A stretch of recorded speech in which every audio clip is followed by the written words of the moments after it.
The truth is out.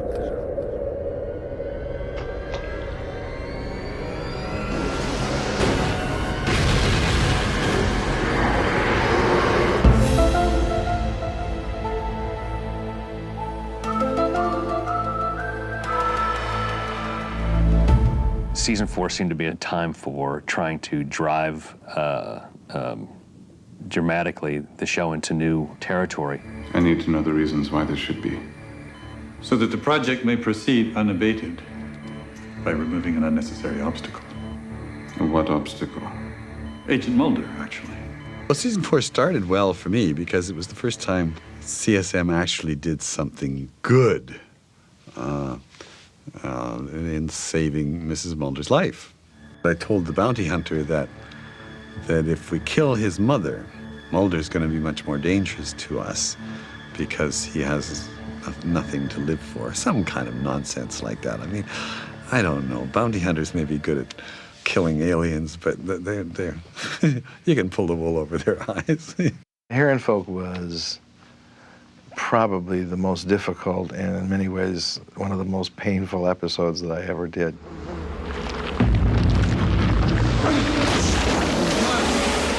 We had thousands and thousands of bees. They were drones that supposedly wouldn't sting you, but golly, guess what happened? And, a bunch of people got stung, and I remember the little girl. We had a sequence where I had a 3-shot, the 3 of them standing there, and it was like, a fairly long scene. I mean, not, probably over a minute or something. And at the very beginning there, the little girl got stung, and she actually maintained through the whole scene. I didn't even know it until after the fact, and then finally I got it. I went, cut. She went, ah!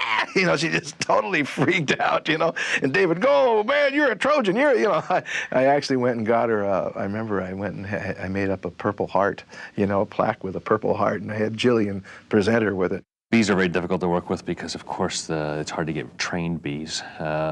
We had never done it. We were, as with most things on the X-Files, we wrote it first and then tried to figure out how to do it later on. Interesting situation when they first shot them. I think they had to slow them down so they wouldn't fly off, so they cooled them off a little bit. Of course, they got so lethargic that they threw them in. They all kind of dropped. It was really a trick to get these bees, which are, some of them are live, actual bees, and some of them are CG bees, to perform, and you had to do it in a variety of cuts, which means that every one of those cuts, every one of those angles is a new computer-generated element. And that, in the end, proved to be one of the hardest things to do, was to make those bees seem as if they were all doing the same dance through a series of very complicated edits.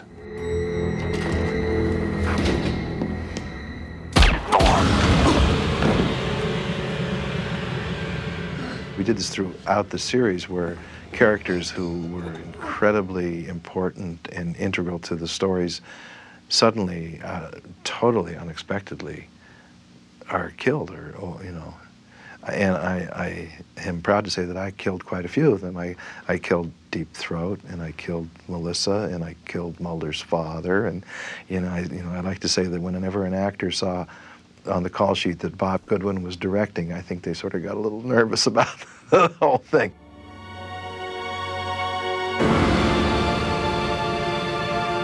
That was also the episode where we killed Steve Williams, where we killed X. Someone else I killed. I killed X too, right? And we had to shoot that about 2 or 3 times before we got that right too, Hey, Sheriff, who lives in that house there? When I got home and I read Home, I thought, this is my moment to do a classic piece of film. I was raised on Frankenstein movies with Boris Karloff, and Lon Chaney Jr. was a huge hero of mine, the Wolfman.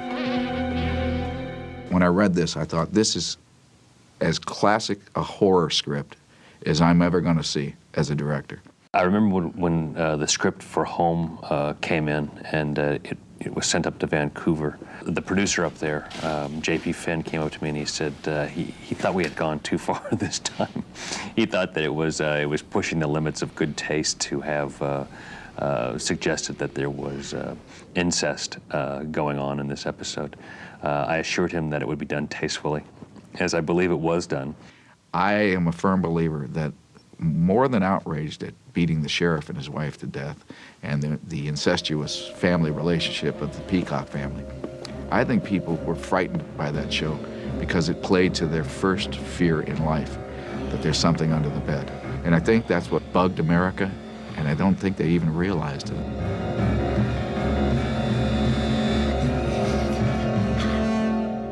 Frightening images.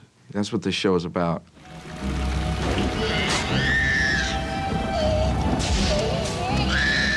We had an initial pass on the mix, and the baby was crying, sounding very sickly. You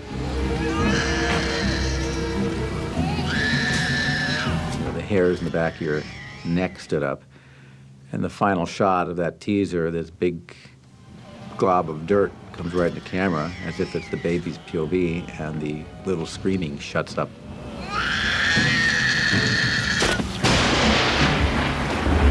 When the baby was born alive, and we buried it alive, and the baby's crying, and we covered it with dirt, and it was really a horrifying opening act. So horrifying that Standards and Practices said, oh, no, the baby can't make a sound. It's dead from the get-go. I didn't really understand it. The network has to protect themselves, and there were people who were absolutely outraged by the show. But there's some sort of a badge, some sort of rewarding experience to think that I directed a show that they've banned from television. It's like living in a third world country, you know. We're banned in Budapest. Home was banned in the U.S. Stop, we're on fire! Home is our most, I think, controversial episode, certainly in the broadcast standards area. But I think that it appears regularly on lists of people's favorite episodes because it is not just scary, which it is, but it's very funny, and it's Mulder and Scully, crack-wise, they're very funny together. Scully, would you think less of me as a man if I told you I was kind of excited right now? There's some secret farmer trick to getting these things moving? Nah, ram you. Nah, ram you. Yeah, that'll work. I was writing the episode Small Potatoes. I was halfway through the script, and I realized that there was only one person only to play the part of Eddie Van Blunt. And I go, well, what do I play? Like a kind of like a good-looking, handsome guy searching for true love? He goes, no, you play a fat, ugly loser who's impregnating women, basically by raping them because you were born with a tail. Oh, okay, Vince. Thanks. Send me the script. I thought about it, and I was like, oh, man. I called him back, and I said, Darren, I don't think of you that way. I don't think you're a loser. And he said, yeah, whatever. So you're saying there was romance involved? Why is that so hard to believe? Just because I was born with a tail, no woman would want me? Maybe I got personality. And as anyone who's seen the show knows, he's a really, aside from being a great writer, he's a great actor. He's just very natural. I think this is one of those episodes that shows the wonderful elasticity, I call it, the stretchability of the show, that it can go in some kind of wild direction. A show about a baby with a tail, and figure out how to turn it into a touching episode about Mulder and Scully and their regard for one another. I can't believe I'm telling you this. I don't believe you haven't told me before. No, I'm seeing a whole new side of you, Mulder. Is that a good thing? I like it.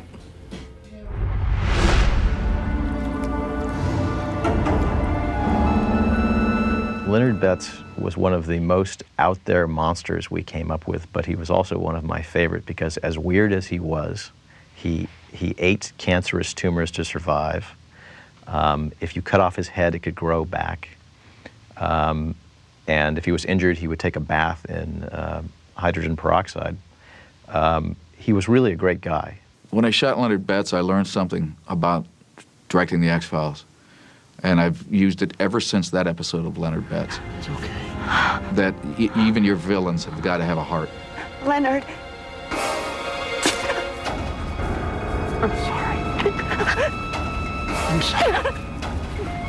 What I like about his character is that he is not malicious. He just can't help himself, and it makes a dilemma for him. He feels sorry for what he does, and that was something different for us.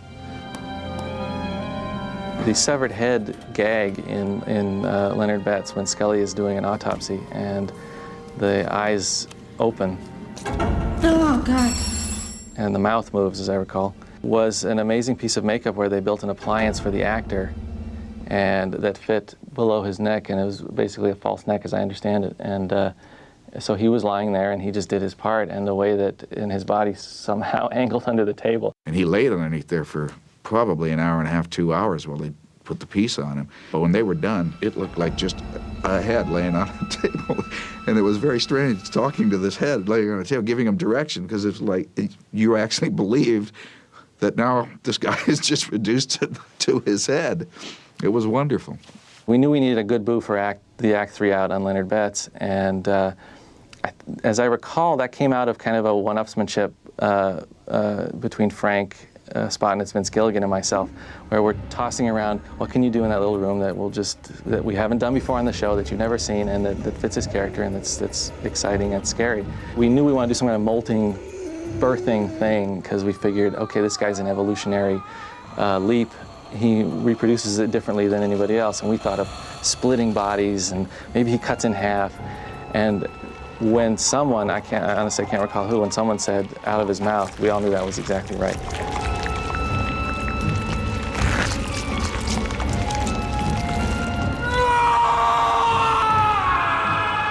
We got the added bonus of that episode was that it just so happened that Leonard's ability to detect cancer in people led ultimately to the surprise and shock at the end of that episode of discovering that he wanted to attack Scully because, as he says, I'm sorry. But you've got something I need. We were afraid people wouldn't pick up on it, to be honest. We thought some of the audience members would get it, some people will go right over their heads. And honestly, on the internet the next morning, that evening actually, when the posting started piling up and everybody was picking up on it and everyone was frantic. What's going to happen? Scully's got cancer. So it worked very nice. It was a very nice way to do it without shining a light on it. It made perfect sense that, Scully was abducted by aliens, we think, and these other women were getting cancer who were also abducted, so why shouldn't she get cancer as well? The type and placement of the tumor make it difficult to the extreme. I refuse to believe that. For all the times that I have said that to you, I am as certain about this as you have ever been. We were committed at that point. Once you say Scully has cancer, well, that other shoe is dropped and you can't just leave it. We knew we had to press on from there and do memento mori. Is your name Kurt Crawford? Yes. Scully. What?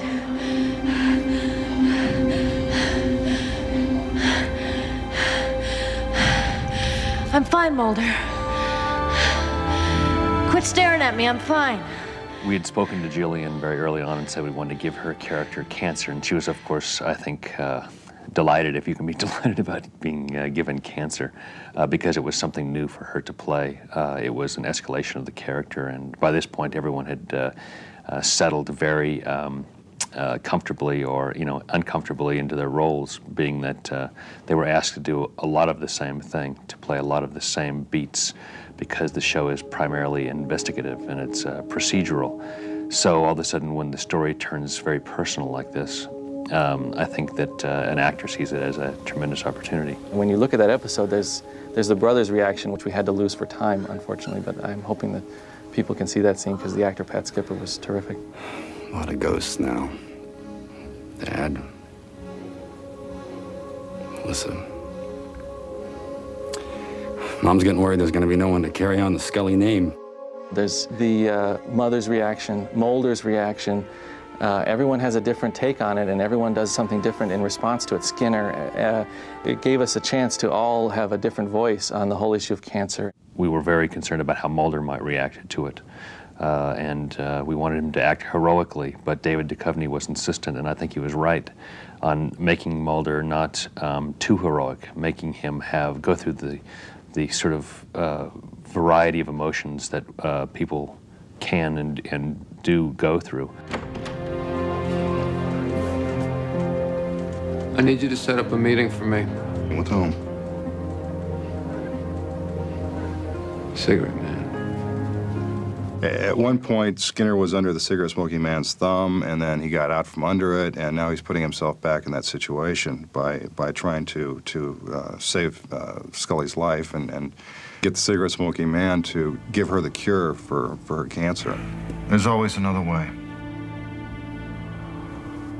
So it's you know, once again, he's putting himself in this situation that he doesn't want to be in, but because of his allegiance to Mulder and Scully, he's, you know, he does. I think what Memento Mori did was it just took all of the elements that had been gradually kind of developed over the years before and put them together in one incredibly great package. That one was actually funny because it was, they had built a sewer pipe, of course, so we didn't actually have to go into a sewer pipe. It was just a really big cardboard tube with some lights running down it. Sorry to blow the illusion. But the space that they made was so small that all they did was just shove a camera on some sandbags just like down the tube and then handed me the little clapper board. I'd just say, okay, call it yourself. So I had the little laptop, like all crouched in there, and then I had to hold up the clapperboard going, okay, this is scene 18, take 2, click, and then put it down and then pick up my laptop. Mulder, are you okay? It was like, okay, cut. Tempus fugit means time flies in Latin, which is a play on words because during the course of that episode, there are airplane flights, 2 of them, where time disappears, which is a phenomenon associated with aliens, UFOs. And that's one of the indications to you that you have had a close encounter. Is there something else you're looking for?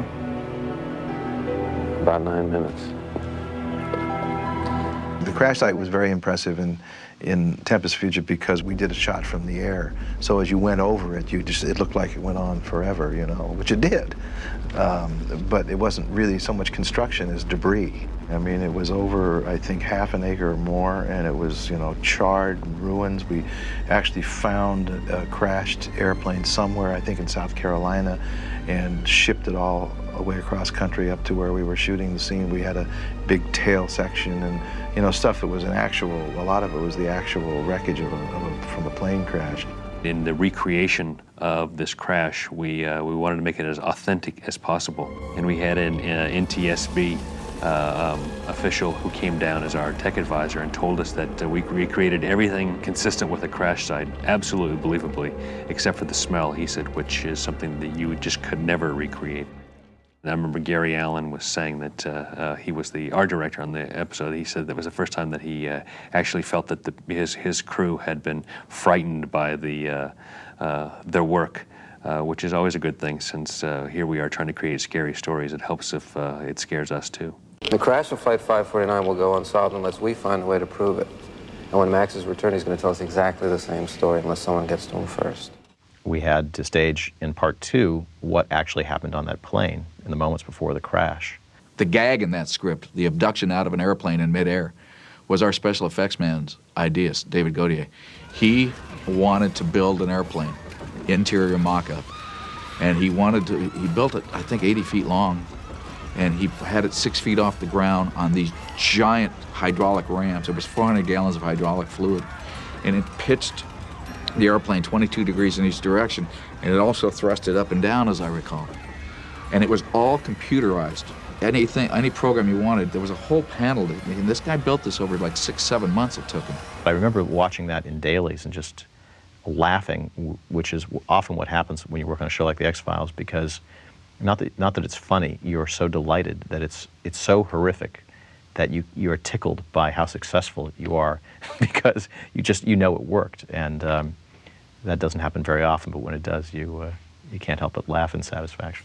That was all real. That was not CGI. When those people flew out of that airplane into space, they were on like 40 or 50-foot ratchet cords, and we just whipped them out of that airplane into the darkness of the stage that we had wrapped in black, and we put a little smoke in for atmosphere. But we were in that set for 3 days, flying up and down with these extras. And I thought, well, if you're going down in an airplane, you've got time to think about it.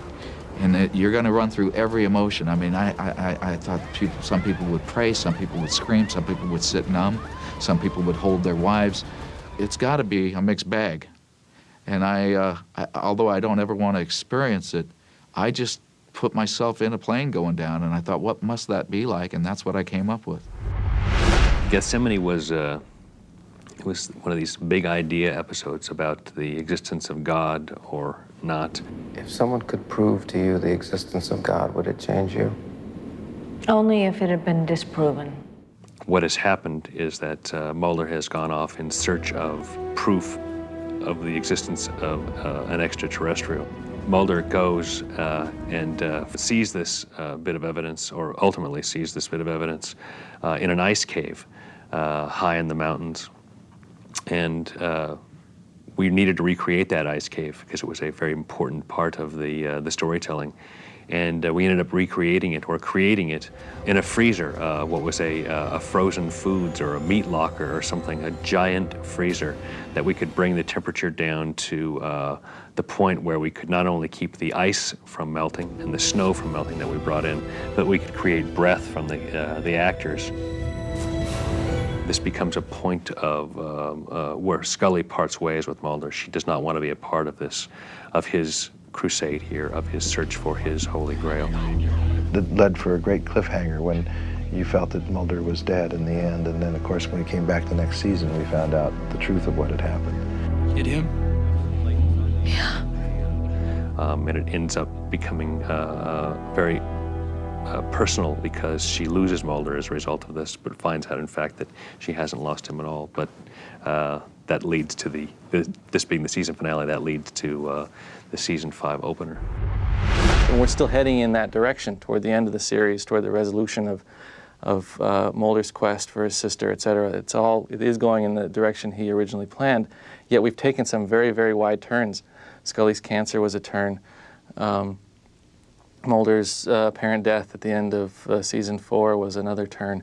There have been comedic turns. There's a lot we've done on the road. The mythology has come and gone, in a way. If you were to sit and watch all the mythology episodes back to back, you'd see how many ideas and images and thoughts that were mentioned one year come back 2 or 3 years later. It's very common. It's not unusual.